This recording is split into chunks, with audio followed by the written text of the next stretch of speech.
네, 그러면 시작을 하겠습니다. 제가 오늘 발표할 내용은 Neural Topic Modeling with Continuous Lifelong Learning이라는 제목의 올해 나온 논문인데 올해 ICML에 나온 논문이고, 토픽 모델링은 많이 들어봤을 텐데 거기에 살짝 그 뉴럴 네트워크의 어떤 플레이버를 좀 넣어서 만든 토픽 모델링을 라이프롱 러닝이라는 그런 상황에서 어떻게 적용을 할지에 관한 논문이고, 제가 하는 연구 주제가 지금 토픽 모델링이랑 관련이 있고, 또 차후에 라이프롱 러닝 쪽에 공부를 해보고 싶어서 둘이 접목된 논문을 있나 하고 찾아봤는데 바로 있어가지고 한번 골라서 연구실에서 발표를 했고, 그 발표 내용이 좀 아까워서 여기서 발표를 하도록 하겠습니다.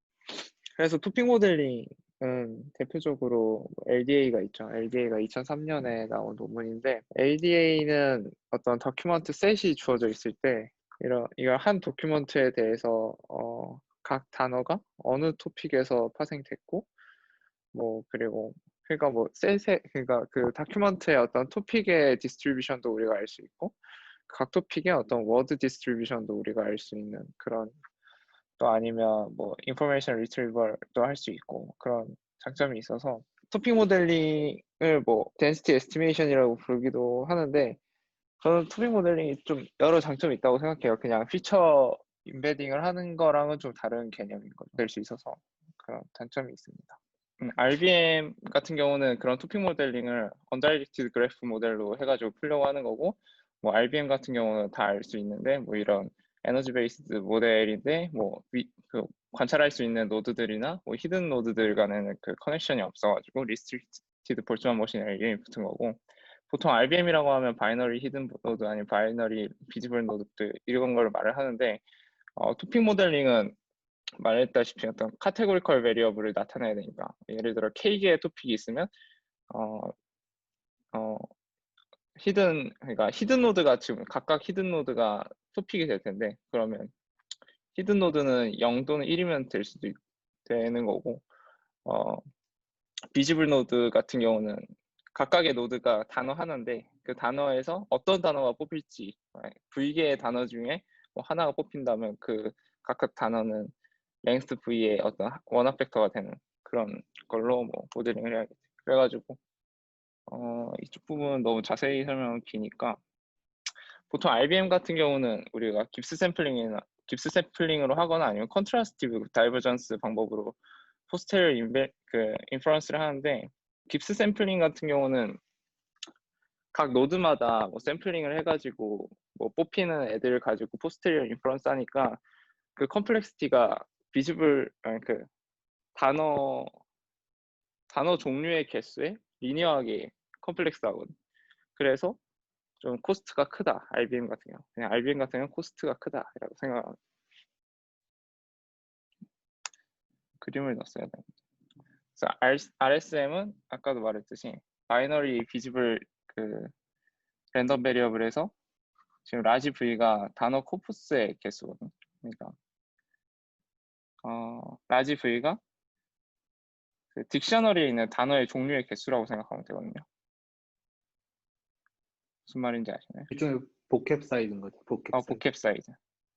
그리고 D가 각 다큐먼트의 개수, K가 그 토픽의 개수. 그래서 보면 HJ가 히든 노드인데, J가 1부터 K가 있다는 거는 각각이 만약에 J번째 토픽이 해당된다 하면 HJ가 1인 거고, J번째 토픽이 없다 하면 HJ가 0인. 그리고 VIK 같은 경우는 I번째, 그러니까 그 다큐먼트의 I번째 단어가 K번째 단어를 나타낸다. K번째 보캡을 나타낸다 하면 1이고, 나머지는 0인 원합 벡터, 그런 베리어블을 나타낸다. 그런 식으로 이렇게 에너지 펑션을 모델링을 하고, 아까처럼 RBM처럼 이렇게 노멀라이징 템 나와가지고 이렇게 조인트 디스트리뷰션을 만들어가지고 뭐 이것도 마찬가지로 뭐 깁스 샘플링이나 컨스트럭티브 다이버전스 방법으로 어떻게 포스테리어 인퍼런스 해가지고 뭐 EM 알고리즘 돌려가지고 하면 뭐 이것도 토픽 모델링이 된다. 근데 아까랑 다른 점은 여기 HJ 모든 토픽에 그 대해서 히든 베리어블에 그 합을 하면 1이 안 나와. 그러니까 무슨 말이냐면 토픽의 디스트리뷰션으로 결과가 안 나온다는 거야. 여기서는 각각이 0 또는 1, 0 또는 1 이렇게 되니까 예를 들어 3개의 토픽이 있는데 각각 히든 노드의 값이 0.5, 0.3, 0.7이 돼도 이건 상관이 없는 거야. 그래서 그런 좀 해석적인 면에서 LDA가 훨씬 나은 면이 있게 돼.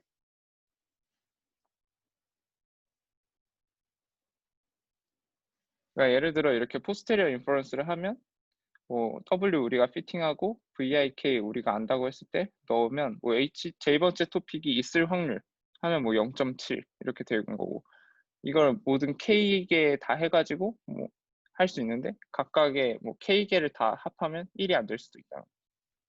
근데 이게 의미적으로 맞는 거 아닌가? 토픽이란 게 원래 뭐만 있고 뭐는 조금 있고 뭐 이렇게 포션이 1이 돼야 되는 건 아니죠. 물론 그럼 잘 쓴 글은 토픽이 뚜렷하긴 하겠지만 그렇긴 그냥 한데 글이라고 생각했을 때 네. 만약에 이렇게 0.7, 0.2, 0.3이 나왔어. 그러면 0.7이 나온 애가 그 다큐멘트에 엄청 주 부분을 해당하는 토픽이라고 말할 수 있느냐라고 했을 때 그게 좀 애매하거든. 이렇게만 나타내는. 그러니까 제 번째 토픽에 나타날 확률이 0.7이 포스테리어로 0.7이 나오긴 했지만 그 다큐멘트의 70%에 해당하는 토픽이냐 이렇게 말하기 좀 애매해. 무슨 말인지. 퍼센티지로 명확하게 얘기하기에는 그냥 힘들다 이거 아닌가? 어. 음. 그래서 이거는 난 엄연히 보면 이건 토픽 모델링이 아니라 그냥 피처 인베딩이라고 생각을 하는데 근데 사실 뭐 토픽 모델링이란 게 일종의 그러니까 이게 네가 추천이라고 생각하면 추천된 아이템들끼리 랭킹이 있으면은 음, 만약에 누구는 1등이고 누구는 2등이고 음, 누구는 음, 3등이고 음, 있으면은 셋의 합이 이제 1이 돼야겠지. 음, 막 그러니까 유저한테 추천을 3개 해줄 건데 3개의 랭킹이 있으면 해야 되는데 만약에 랭킹이 없어. 그냥 셋 음, 다 정말로 유저의 성향을 보고 하면 랭킹이 없을 수도 있잖아. 그럼 첫 번째 음, 아이템, 두 번째 아이템, 세 번째 아이템의 probability가 1이 돼야 되는 건 아니잖아. 그럼 이것도 결국에 똑같은 거 아니야? 어떤 글에 물론 주제가 이제 어떤 게 포션을 많이 차지하고 뭐 그런 게 있을 수는 있지만은 음. 그냥 글의 주제를 인베딩 한다고 봤을 때는 뭐 나 투표 모델 해본 적은 없는데 이게 이상한 건 아니지 않아? 이건 그냥 그러니까 관점의 차이 아니야? 그러니까 토픽 간에 나, 우선순위가 있어야 되면은 네 말대로 합이 1이 돼야지 좋은 것 같은데 우선순위가 음, 없다고 생각하면은 이게 이상한 것 같지 않아 보여서. 음, 그지. 그렇게 볼 수도 있을 것 같긴 하다. 그러니까 만약에 진짜 우선순위가 없다면. 음, 음. 음. 근데 좋은 글은 우선순위가 있나? 그건 잘 모르겠네. 근데 추천에서는 만약에 3개를 추천을 하잖아. 그러면 그러니까 마지막으로 소프트맥스 뭐 하고 그런 게 없어? 이제 그건 다른 영역이야. 랭킹을 매기는 거는 좀 다른 영역의 추천 테스트야. 그냥 3개만 나와. 그건 일반적으로는 멀티 레이블 클래시피케이션을 해버려 그냥 시그모이드로 이 음, 아이템 볼지 말지, 이 아이템 볼지 말지. 그러면 이제 네가 음, 말한 대로 음, 문제는 그럼 음, 사실 유튜브 추천을 생각해 보면 우리는 음, 맨 위에 있는 비디오를 먼저 보잖아. 음, 그럼 맨 위에 있는 비디오를 먼저 추천해야 되는 거잖아. 그 음, 가장 그러니까 유저가 음, 좋아하는 걸로. 음, 그럼 걔를 단순히 이 비디오를 볼지 말지로 예측했는데 음, 우리는 예측을 할 때 그럼 그걸 어떻게 오더를 줄 것인가 추천 결과에 어떻게 오더를 부여할 것인가 음, 요거는 아예 다른 태스크로 풀어 같게 음, 생각하진 않아. 요거는 또 재밌는 연구 주제야. 음. 연구가 잘 안 돼 있는 분야긴 한데 그러니까 위치까지 같이 예측을 하는 건 아니구나. 그러니까 이거를 또 음, 포지션 문제라고 보니까 근데 음, 거꾸로 예측할 때는 그런 걸 제거해 버려요. 그러니까 포지션 바이어스라 그래서 음, 유튜브 음, 알고리즘상 맨 위에 있는 비디오는 우리가 당연히 먼저 볼 것이기 때문에 그건 또 올바른 추천 결과를 뽑을 때는 안 좋거든. 그렇잖아. 포지션 바이어스가 껴있다 그래. 제일 먼저 있으니까 제일 봤다 이렇게 가정하는 거지. 그래서 그걸 우리가 그러니까 우리가 얘가 이 비디오를 클릭할지 말지 예측할 때는 제거해 버리는데, 근데 나중에 우리가 또 추천을 해줄 때는 그걸 고려해야 돼. 왜냐면 얘를 두 번째 놓을지 첫 번째 놓을지 생각해야 되거든. 그지. 그래서 이게 좀 까다로운 문제인데, 근데 이것도 지금 들으면서 생각한 게 결국 그거랑 똑같은 내용 아닌가? 라는 생각이 그런 것 같다. 그럼 그냥 LDA는 어떻게 보면 LDA가 그렇게 나온다고 치면, 그러니까 결과적으로 요 필드에서 합이 1이 나오는 모델들은 그냥 랭킹이 부여되어 있는 거다, 토픽에. 그냥 그렇게 생각할 수 있지 않나? 그냥. 그래서 이걸 나타내는 또 다른 말이 distributed representation이라고 하거든. 그러니까 그런 그 말로 설명을 하고, 그래서 얘 같은 경우는 LDA는 만약에 우리가 스포츠 한 30% 섞고 정치 한 50% 섞고 뭐 기타 20% 섞고 해가지고 어떤 단어가 나올 것이냐, 그런 토픽의 다큐멘터리에서는 어떤 단어가 제일 잘 나올 것이냐라고 예측을 해봐라, 이런 문제가 있으면 LDA는 못해. 할 수는 있어도 되게 컴퓨테이셔널리 되게 익스펜시브한 작업이거든. 근데 얘 같은 경우는 그냥 할 수 있는 거지. 그냥 HJ에 스포츠에 해당하는 거 0.3, 폴리티컬 0.5, 뭐 이렇게 기타 0.2 해가지고 넣으면 나오니까, 뭐 그런 프리딕티브한 퍼포먼스는 RSM이 훨씬 좋다라고 얘기를 해. 근데 왜 이름이 레플리케이티드 소프트맥스야? 왜냐면 그러니까 각각의 단어에 대해서 그 히든에서 그 비지블로 갈 때 그 코이피션트를 각각의 단어 위치별로 다르게 할 이유가 없거든. 그러니까 그걸 줄였어. 그러니까 파라미터 쉐어링을 하는 거지, 각각의 위치별로. 그래서 여기 보면 replicated라는 이름이 붙은 거고, 그래서 RSM 줄여서. 그렇군. 이것도 힌트는 없는 거.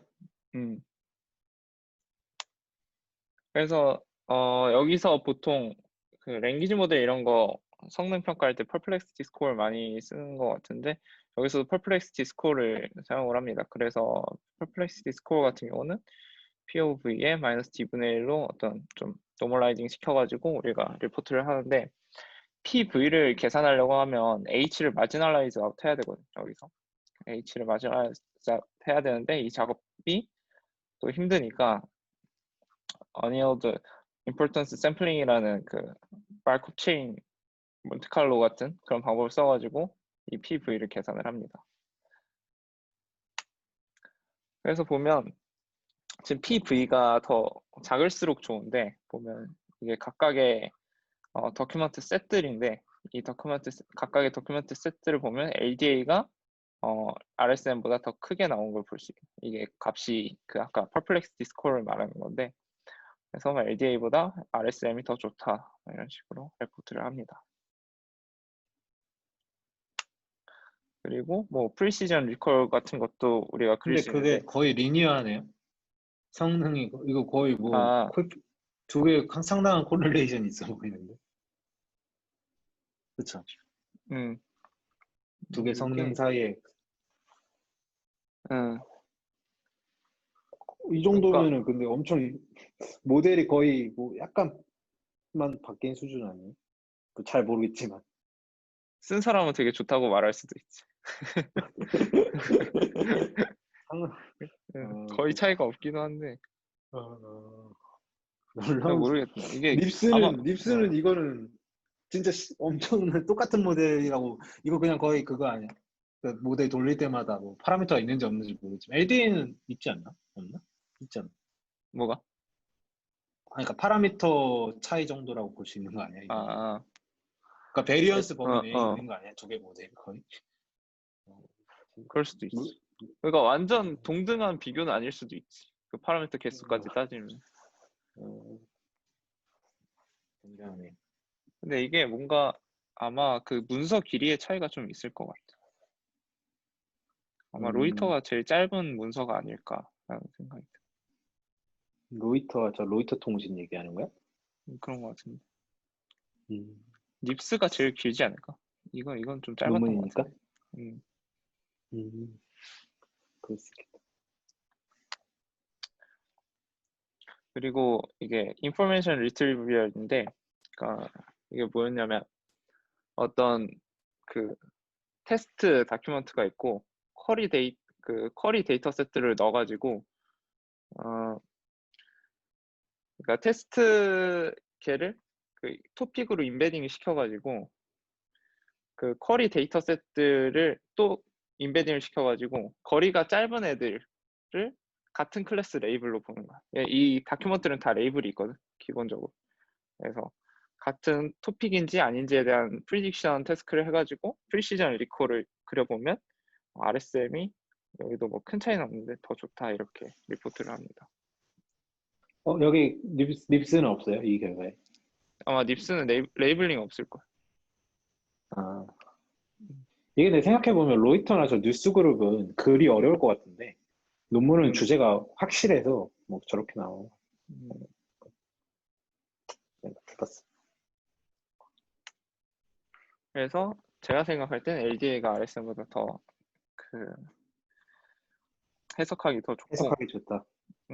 그리고 컴플렉시티 같은 경우도 LDA가 항상 작은 건 아닌데 작을 수 있는 이유가 뭐냐면 LDA 같은 경우는 스토캐스틱한 스토캐스틱 베리에이션 인퍼런스를 넣을 수 있는데 RSM 같은 경우는 어쩔 수 없이 그 불개의 코프스 사이즈만큼은 무조건 그 샘플링을 해줘야 되기 때문에 좀 그런 리스트릭션이 있습니다. 그래서 그런 면에서 컴플렉시티가 좀 LDA가 낮을 수도 있고 아니면 근데 이건 좀 상황마다 다른 거라 좀 애매하고 프리딕터빌리티는 아까 말했듯이 RSM이 더 좋다고 말을 할 수 있습니다. 그래서 앞으로 계속 설명할 게 다 RBM, RSM의 변형인데 2012년 3년 뒤에 나온 논문이 NAD라는 논문이고 얘 그 뭘 줄임말이냐면 Neural Autoregressive Density Estimator라는 그것의 약자입니다. 그래서 아까 PV 우리는 그 어떤 다큐먼트가 관찰될 확률을 맥시마이즈 시키고 싶은데 이 PV를 이렇게 팩토라이징을 할 건데 어떻게 이 V 이 스몰러 된 i가 이건 무슨 의미냐면 i번째 이전에 나오는 데이터가 관찰됐을 때 VI가 나올 확률 이걸 말하는 거예요. 그러니까 RNN이랑 비슷한 구조라고 생각을 하면 돼요. 그래서 어떤 히든 베리어블이 그 i번째 전까지 데이터를 이용해 가지고 어떻게 히든 스테이트이 나오고 그 히든 스테이트로부터 저 V가 근데 단어였죠, 단어. 단어 i번째 이전에 어, 나오는 단어 네. 그럼 그냥 다음 단어 예측하는 거죠. 랭귀지 그 문장이 모델라고 생각하면 돼. 쉽게 생각. 똑같은 거 아니에요? 그냥 똑같은 거. 근데 이게 아마 파라미터가 그 랭귀지 모델 네. 같은 경우 그냥 다 W로 쓰이는데 여기는 그러니까 그런 RNN 같은 경우는 히든 스테이트 하나씩 업데이트하고 그렇게 가잖아. 근데 이게 네. 히든 스테이트 계산하는 과정이 좀 다른 거 말고 다른 게 있지. 음. 그리고 V 같은 저, 경우는 저 조인트 프로바빌리티 쓰는 건 완전 똑같은 거죠. 제가 정확히 기억 안 나요. 완전 똑같아 보이는데. 그러니까 RNN은 그냥 근데 음, 음. 그냥 오토 리그레시브한 가정으로 하는 거죠, 사실. 맞아. 여기 이 수식은 특별할 게 없어 보이네. 음, 음. 음, 알겠어. 그래서 그러니까 아까랑은 이 PV 계산이 훨씬 쉬워지고 이 PV를 계산을 하고 스토캐스틱 뭐 그레디언트 디센트를 이용해서 BCWV 이 파라미터들을 옵티마이즈 하면 돼요. 그리고 이거는 지금 바이너리에 관해서 한 거라서 마지막에 시그모이드를 취했는데 우리는 실제로 V 옵저베이션에 관해서 우리가 예측을 해야 되니까 마지막에 소프트맥스를 취하는 것에 좀 확장판이 이게 DOCNAD라고 생각을 하면 됩니다. 그래서 VI가 W 번째 워드를 볼 확률은 여기 W 이렇게 해가지고 소프트맥스를 취한 거 이렇게 생각을 하면 돼요. 그래서 여기서 문제는 왜 이런 모델링이 나왔느냐인데 방금 말했다시피 이 모델링은 다 RBM에서 나온 거고 아까 RBM을 근데 저 잠깐 궁금한 게 있는데, 네, 저건 그냥 그래서 저 문장이 생성되는 좀 확률을 찾는 거잖아요. 그래서 다음 단어를 찾는 거잖아요. 네네. 그럼 이게 토픽 모델하고 무슨 상관이 있어요? 토픽은 그러니까 단어가 안, 다시. 토픽은 단어가 아닌데, 요게 이제 토픽이 어떻게 쓰여요? 이렇게 다음 단어를 아, 예측하는 모델이 있는데, 그걸 토픽 모델링이 어떻게 써요? 그게 그러니까 이거의 이전 모델링이 있거든. 그래서 보면 어, 어, 그러니까 어떻게 생각하면 되면 그 모델링 자체 시작이 RSM이랑 똑같아. 그러니까 우리가 RSM을 토픽 모델링이라고 하는 건 이해가 가잖아. 음, 근데 그 RSM을 인퍼런스만 바꾼 거야. 그러니까 PV를 어떻게 계산할지의 문제를 이 NAD는 어토리그레시브하게 푼 거거든. 이렇게. 네. 근데 아까는 우리가 샘플링을 했잖아. 이 PV를 계산하기 위해서.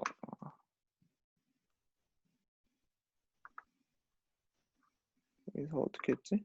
어,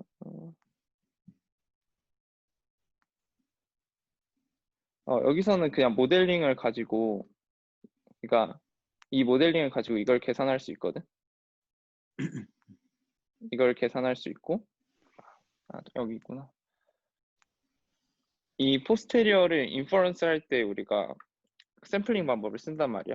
그러니까 PV를 아, 계산하려고. 네. 근데 여기서는 근데 저 궁금한 게 생각해보니까 저 RSM에서 네, 토픽 개수가 정해져 사람이 주는 거예요. 네, LDA도 토픽 개수 사람이 정하는 거고 RSM도 여기 K로 아, 사람이 정해줘. 그러면 그냥 7개의 토픽 있으니까 알아서 찾아. 이런 거죠. 맞아요. 네, 네. 땡큐. 그래서 토픽 개수를 정하는 게 사실 뭔가 좀 그게 찝찝하면 이제 베이지안 논파라메트릭으로 가는 거예요. 그건 안 정해요. 네, 베이지안 논파라메트릭은 토픽 개수를 무한이라고 정해놓고 그 안에 스피팅을 하는 거라서. 근데 아, 훨씬 더 계산이 힘들어지고 그런 단점이 있고 실제로 그렇게 성능이 좋지 않다는 얘기도 들은 것 같아서 다음에 기회 되면 발표를 할 거고. 그래서 이런 식으로 우리가 팩토라이징을 하는 그 방법을 취하는 그 차이밖에 없고, 그래서 이 컨디셔널 프로버티를 이렇게 분모 분자로 나타내면 이렇게 나타낼 수 있죠.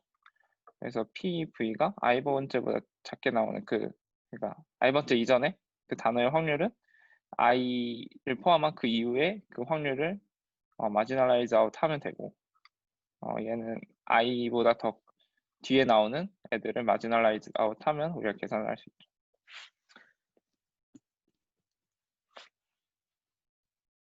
근데 이 부분을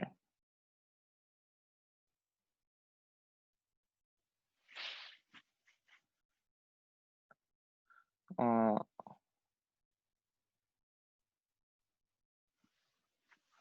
잠깐만.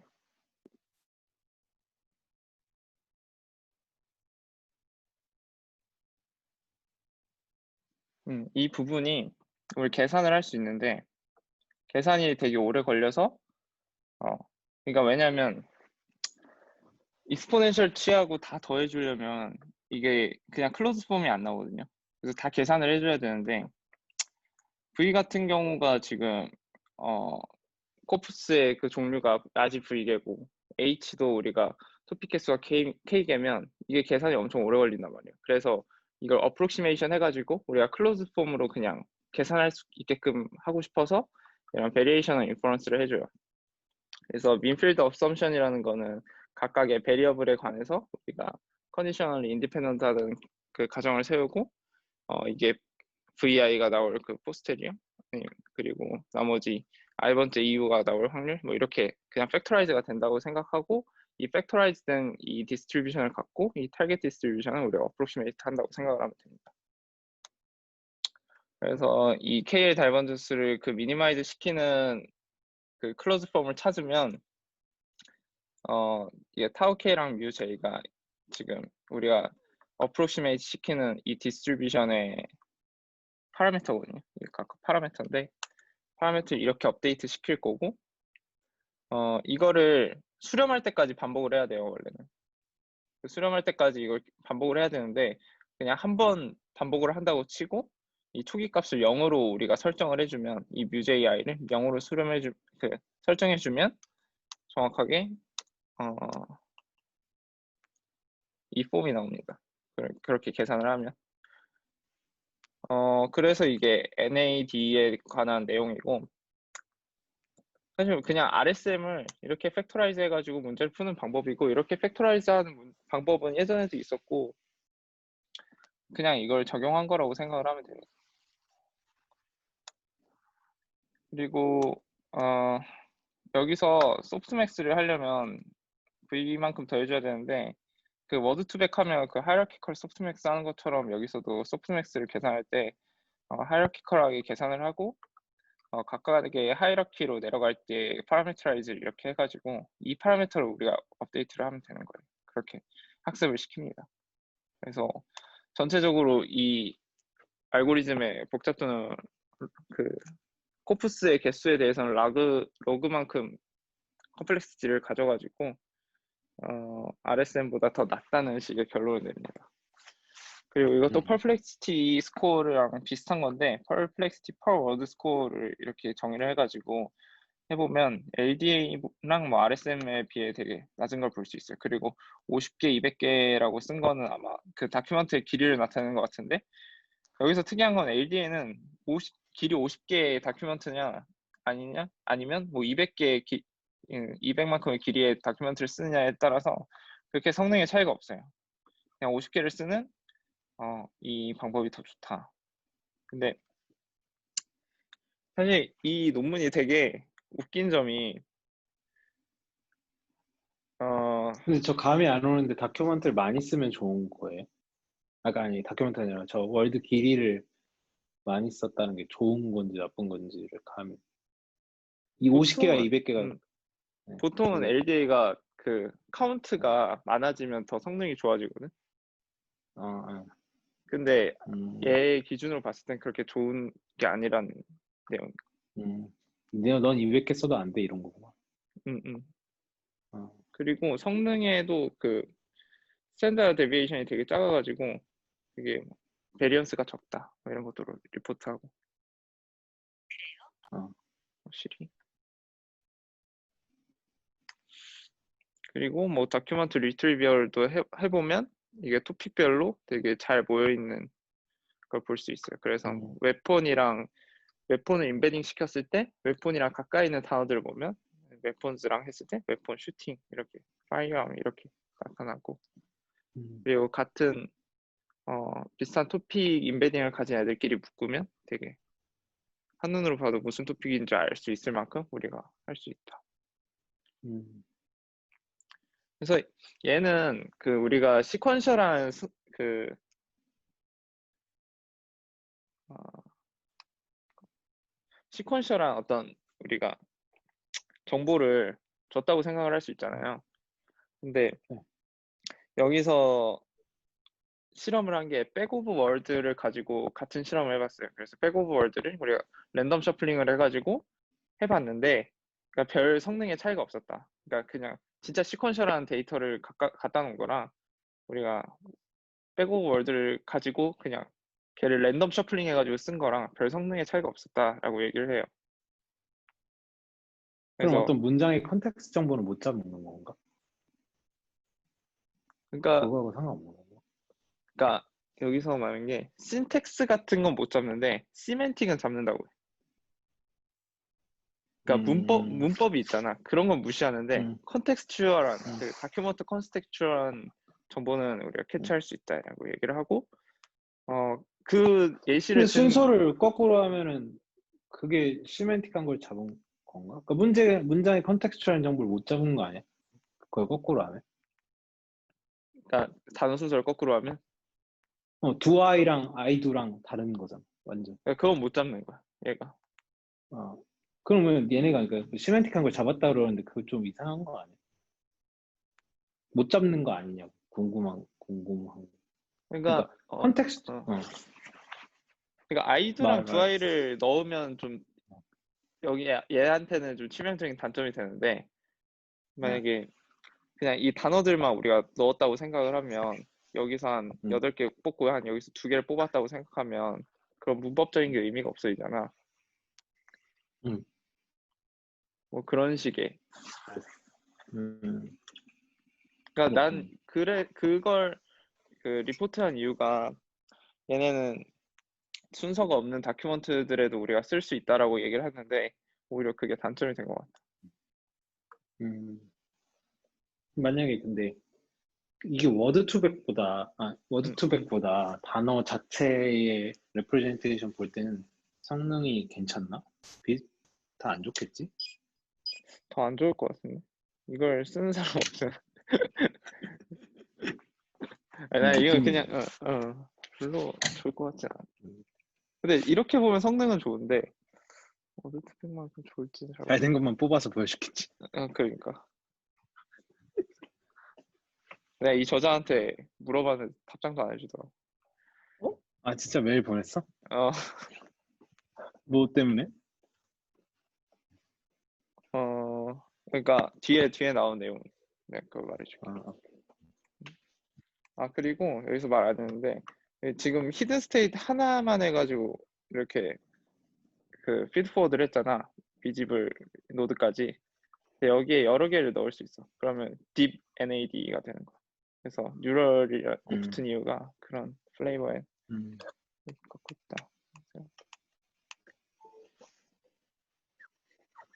그래서 그 다음에 나온 논문이 같은 해에 나온 논문이고 다큐먼트 인포먼드 뉴럴 어토리스틱 토픽 모델이라고 하는 건데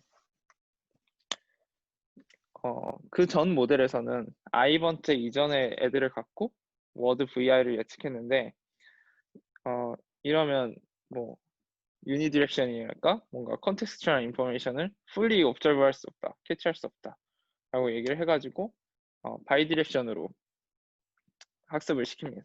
그리고 바이디렉션으로 하게 되면 바이디렉션 모델 같은 경우는 롱 텍스트 같은 경우에만 좀 파워풀하다고 얘기를 하고 그런 부족한 점을 미리 그 프리트레인된 워드 임베딩을 어떻게 사용해 가지고 좀 그런 한계를 극복하겠다라는 내용의 논문을 냅니다. 아마 이때 바이디렉션 RNN, 뭐 바이디렉션 LSTM 이런 게 막 나왔을 것 같은데 그래서 나온 논문인 것 같고 그래서 아까랑 똑같은 게 레프트에서 라이트로 가는 거, 라이트에서 레프트로 가는 거 두 개의 히든 스테이트를 추출해가지고 로그 PV 같은 경우는 아까는 이게 하나가 로그 PV, 이거 하나가 로그 PV였는데 그냥 썸해가지고 2분의 1 해가지고 SGD 돌려가지고 파라미터를 학습시키는데 레프트에서 라이트로 갈 때 그 W 웨이 매트릭스랑 라이트에서 레프트로 갈 때 그 웨이시랑 파라미터 쉐어링을 해줍니다. 그래서 좀 컴플렉시티를 낮추고 여기 2라는 매트릭스가 아까 말했던 프리트레인된 워드 임베딩인데 여기서 VK 번째 단어의 그 칼럼에 해당하는 그 임베딩 피처를 이용해가지고 좀 이용하겠다라는 생각인 거죠. 그래서 람다가 지금 양수인데 람다만큼 더해가지고 이런 식으로 이용을 한다고 합니다. 되게 단순하죠.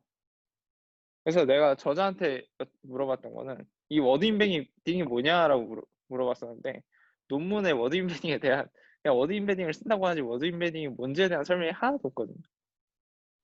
그래서 뭐 W에 대한 뭐 베이지안 프라이어를 준 것도 아닌 것 같고 그래서 뭔가 했는데 그냥 이전의 데이터를 가지고 W를 똑같이 학습시킨 거를 그러니까 더 큰 코푸스 그러니까 다큐멘트들을 가지고 W를 학습시킨 걸 가지고 그냥 여기다 넣는 걸로 저는 생각했습니다.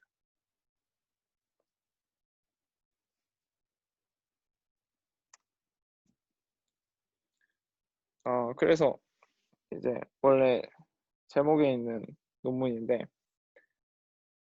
아까 말했듯이 데이터가 시퀀셜하게 들어오는 경우에 어떻게 토픽 모델링을 하면 좋으냐. 그리고 특히 우리가 갖고 있는 뉴럴 토픽 모델링이라는 그 모델을 갖고 어떻게 학습을 시키면 좋겠느냐 해가지고 이게 다큐먼트 스트림인데 지금 T+1번째 다큐먼트가 들어온 상황이에요. T번째까지 우리가 다큐먼트가 주어지고 T+1번째 다큐먼트가 주어진 상황에 T번째까지의 데이터를 가지고 우리가 토픽 모델링 해가지고 아까 말했던 W 이런 매트릭스를 학습시켰을 텐데 T+1번째에서 우리가 어떻게 사용하느냐에 대한 문제가 있습니다.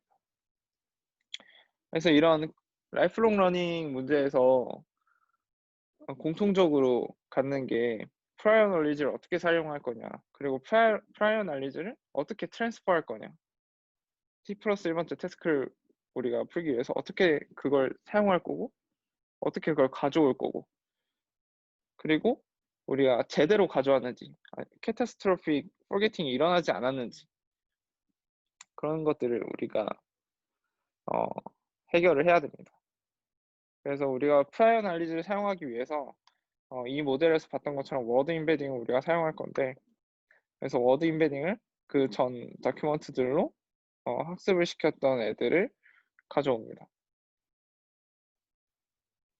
어떻게 가져올지는 얘기를 하고 나중에 얘기하고, 이 가져오는 애들을 우리가 G라고 나타낼 건데 왜 W를 안 쓰고 G라고 쓰냐면 그 각각의 타임 스텝별로 그 토픽을 우리가 추출을 하는데 그 토픽의 순서가 각각 시간대별로 다 다를 수 있거든요.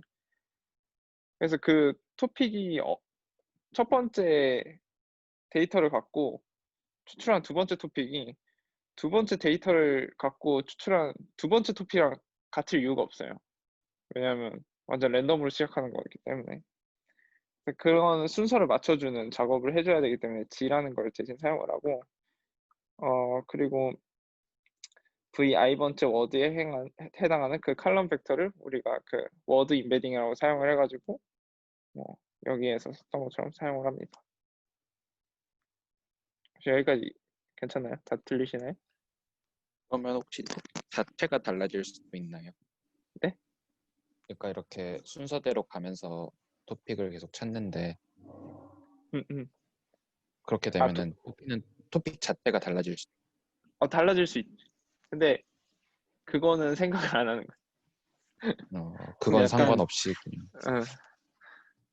잘 못 들었는데 음. 그래서 잘 모르는 걸 수도 있는데 궁금한 이거 논문 살짝 찾아봤었는데 아까 궁금했던 게 이게 뭔가 그러니까 T+1를 예측한다는 거는 이 토픽 모델링의 어떤 모델이 시퀀셜하다는 걸 가정하는 거잖아요. 아니. 그러니까 T+1번째 전혀 그렇지 않아. 데이터를 가지고 우리가 언슈퍼바이즈드 러닝을 하잖아. 그럼 T번째 애들을 가지고, 그러니까 T번째까지 우리가 학습시켰던 애들을 가지고 어떻게 이용할 거냐. 그러니까 왜냐면 여기서 내가 이걸 얘기하는데 논문에서 T+1번째 데이터가 되게 스팔스해. 단어가 되게 짧아. 막 트위터 데이터 아니면 헤드라인 데이터야. 근데 그 이전 데이터는 막 뉴스페이퍼 데이터야. 그럼 여기에 있는 애들을 가지고 토픽을 우리가 추출하면 꽤나 잘하겠지. 카운트가 충분하니까. 그리고 T+1번째 애들로만 가지고 우리가 학습을 하면 되게 못할 거야. 왜냐면 얘는 되게 스팔스하니까. 그래서 첫 번째 방법은 그냥 이 T+1개를 다 이용해가지고 학습을 시키는 게 첫 번째 방법일 수 있지. 그러니까 1번부터 T+1까지 다 학습시킨다는 거니. 그러니까 통째로 그 데이터를 풀링해가지고. 그게 첫 번째일 수 있고, 아까도 말했듯이 T+1번째로만 하는 건 잘 안 될 거니까 이 T번째까지 애들을 가지고 학습을 시킨 그 웨이트를 가지고 T+1번째의 그 임베딩을 그냥 우리가 적용할 수 있겠지. 같은 매트릭스 써가지고. 네. 그래서 그 부분은 이해했는데 근데 왜 시간이 중요하게 나오고 왜 첫 번째, 두 번째, 세 번째, 네 번째 T번째라는 개념이 왜 필요한? 그냥 데이터가 이렇게 좋은 데이터가 있고 뭐 어떤 건 스파스한 데이터가 있는데 이런 식의 논리가 아니라 왜 시간 개념이 들어가는 건지 잘 이해가 안 가요. 왜냐하면 그것도 좋은 얘기인데 사회 같은 경우는 순차적으로 변화하잖아. 그러니까 사회? 옛날에는 사회, 그러니까 뉴스페이퍼 기사를 가지고 얘기를 하면 애플이라는 단어가 옛날에는 그냥 과일이었겠지. 근데 지금은 이제 어, 기업이다. 기업이 됐잖아. 근데 그게 음. 한순간에 일어난 건 아니잖아. 점차. 애플이 어느 순간 음. 뭐 아이폰이랑 그 핸드폰이라는 토픽과 많이 엮이게 되고 점차 뭐 처음엔 컴퓨터였겠지. 그리고 점차 스마트폰으로 가잖아. 그런 식의 좀 타임 디펜던시가 있기 때문에 그렇게 그럼 기계로 토픽이 타임 디펜던시가 있는 건 알겠는데 음, 그런 모델링 할 때 그런 시간적 속성을 최근 거를 더 가중치를 주는 그런 모델링을 하는 거야? 여기는? 맞아. 여기 뒤에 보면 아, 람다만큼 이렇게 곱해주거든. 이게 하이퍼 아, 파라미터인데 최근 데이터를 얼만큼 사용할 건가에 대한 하이퍼 파라미터. 근데 여기서는 그러한 가중치를 어떤 뭐 세련되게 준다면 아예 데이터 샘플링을 조금 하고 많이 하고 이렇게 바꾸는 건가 그러면? 샘플링이라기보다 아니면 우리가 이미 음, 찾아놓은 그 애들 있잖아. 음, 그 음, 웨이트들을 음, 음. 얼마나 우리가 가져올 것인가. 다시 재사용할 것인가? 그런 건가? 잘 음, 모르겠네. 이거 사실 개념을 아예 모르니까. 쉽게 생각해서 트랜스퍼 한다고 생각하면 될 것 같은데 여기서는. 어, 그러니까, 맞아. 그러니까 컨티뉴얼 러닝이라는 것 자체가 원래 음, 그러니까 실제 상황에서 이제 데이터가 한 번 수집되고 끝나는 게 아니라 이제 계속해서 데이터가 수집되니까. 근데 어떤 모델을 학습한다라는 거는 어느 시점에서 딱 데이터를 끊어서 이제 학습을 하고 그다음에 그걸 가지고 사용을 하는데 실제로는 이제 데이터는 계속 수집이 되는 거니까 그렇게 데이터가 음, 계속해서 수집되는 상황에서 어떻게 이 모델을 계속 발전시켜 나갈까? 약간 음. 이런 근데 식으로 이해를 하면 거기서 가중치를 어디에다 주는 거야? 여기 아, 어, 레귤러라이제이션. 저기다가? 그러니까 이게 T 플러스 1번째 임베딩이거든. 그럼 그 전 임베딩들이랑 어느 정도 유사를 해야 되는데 아, 아. 그걸 이제 레귤러라이제이션. 이해했습니다. 음, 감사합니다. 그래서 이렇게 레귤러라이제이션 하면 뭔가 데이터 그 트랜스퍼드 되면서 그러니까 우리가 피팅한 파라미터에 트랜스퍼드 되면서 캐타스트로픽 포게팅도 좀 막을 수 있는 그 두 가지 기능을 하는 그 토핑 레귤러라이제이션 넣고 이 토핑 레귤러라이제이션을 넣는 게 제일 나이브하면서 심플하면서 제일 생각하기 쉬운 건데 여기서는 그냥 이걸 넣었고 또 다른 우리가 전 모델에서 봤던 것처럼 워드 임베딩을 더해줍니다. 여기 히든 스테이스 뽑을 때 워드 임베딩을 그 전에 학습한 워드 임베딩을 더해주는데 그 전에 그 타임별로 그 가중치를 또 하이퍼 파라미터를 줘가지고 얼만큼 더할지 그렇게 많이 더할수록 그러니까 람다가 클수록 그 T번째 워드 임베딩이 더 강하게 작용하는 거니까 그렇게 생각을 합니다. 그래서 지금까지 한 걸 요약을 해보면 이 두 가지 우리가 내가 말했던 토핑 레귤러라이제이션이랑 이 프라이어를 주는 거 그걸 줘가지고 보면 다 똑같은데 여기서 A에 이만큼을 더해줘가지고 지금 A가 어디로 들어가냐 여기 GA가 시그모이드 들어가가지고 이 히든 스테이스 계산하는 요렇게 보는 게 더 편해. 그렇게 해가지고 프로버비티를 계산을 합니다. 그래서 뭐 파라미터가 피팅하면 되는 거고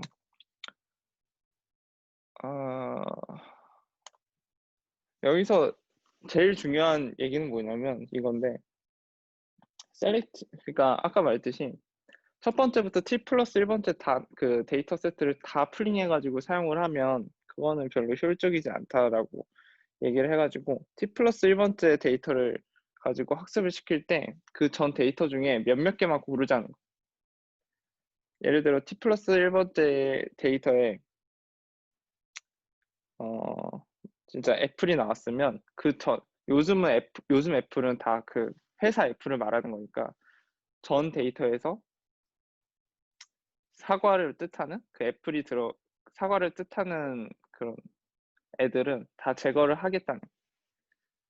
그 시대들은 제거를 하고 최근 애들을 가지고 더 가중치를 주겠다 이런 얘기거든요. 그러니까 그래서 중복되는 단어인데 개념이 다를 수 있는 애들을 제거하는 거예요. 똑같은 단어인데 애플인데 최근 거 애플을 뽑았으면은 전에 거 애플 다 지우는 거예요? 다? 아니면 그러니까 고를 거야. 싹 다? 음. 근데 그건 어떻게 판별해요? 얘가 과거와 현재 그게 달라졌나요? 여기서 보여줄 거야. 아, 그래서 T 플러스 1번째 애들을 가지고 세타를 어느 정도 학습을 시킵니다. 그래서 테스트 데이터 셋으로 우리가 이걸 학습을 시키고 이 세타 T 플러스 1은 T 플러스 1번째 시점에 어떤 토픽들의 인베딩을 갖고 있으니까 T 플러스 1번째 상황에 잘 맞겠죠. 그리고 이 학습된 T 플러스 1번째 데이터를 갖고 그 전에 애들의 라이클리우드를 계산을 해서 그 라이클리우드가 만약에 더 적다면 퍼플렉시티 라이클리우드라고 보면 라이클리우드가 더 적다면 이 데이터를 우리가 추가로 어그메이트 합니다. T 플러스 1번째 학습 데이터에. 그런 식으로 어그멘트를 한다고 생각하면 돼요. 그러니까 T 플러스 1번째 학습된 그 파라미터를 가지고 그 전에 적용을 해봤을 때 잘 적용이 되는 애들이 있고 잘 적용이 안 되는 애들이 있을 텐데 잘 적용이 된다는 애들은 지금 상황과 더 잘 맞다는 얘기니까 그 데이터들을 우리가 가져온다고 생각하면 돼요. 그러면 그 기준을 지금 T 플러스 1 시점의 퍼플렉시티로 하겠다라는 그런 건가요? 네네네. 같은 파라미터를 계산하는데 이 데이터가 그러니까 T 플러스 1번째랑 그러니까 너무 머냐 안 머냐 뭐 이런 식으로 생각하면 될 것 같아요. 그러니까 데이터를 셀렉션하는 거니까 파라미터는 고정해놓고 여기서는 VT가 아니라 VT 플러스 1, 라지 T 플러스 1인 거 그 차이밖에. 그래서 그 어그먼트 되는 애들에 대해서 로스를 계산한 거를 어떤 레귤러라이즈 좀 파라미터를 그러니까 하이퍼 파라미터를 곱해가지고 전체 로스에 살짝 더해줘서 전체 로스는 아까 이렇게 되어 있죠. 토픽 레귤러라이제이션에 이 SAL 그 레귤러라이제이션 텀을 넣어가지고 이런 로스를 계산하게 됩니다. 그래서 이걸 학습을 하는 거예요.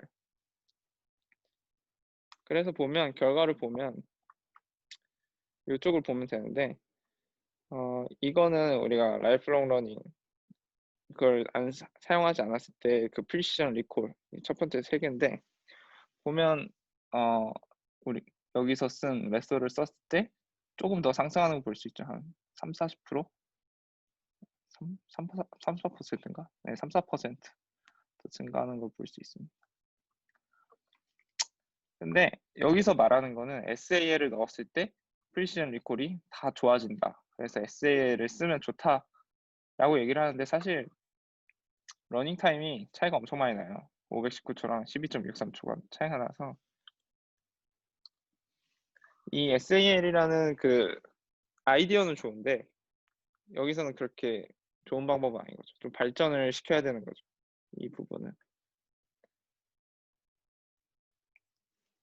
그리고 뭐 프리시전 리콜 보면 뭐 제로샷이라고 쓴 거는 T 플러스 1번째 데이터를 아예 사용하지 않아서 그냥 T번째 애들만 가지고 T번째까지 애들로만 가지고 학습을 시켰을 때 얘기인데 보면 제로샷일 때 되게 안 좋죠. 아까 말했듯이 되게 짧은 애들이니까 아니면 그 좀 도메인 어댑테이션이 일어났던가 그래서 여기서 말했을 때 LNTM 어를 썼을 때 제일 좋다 뭐 이렇게 얘기를 합니다.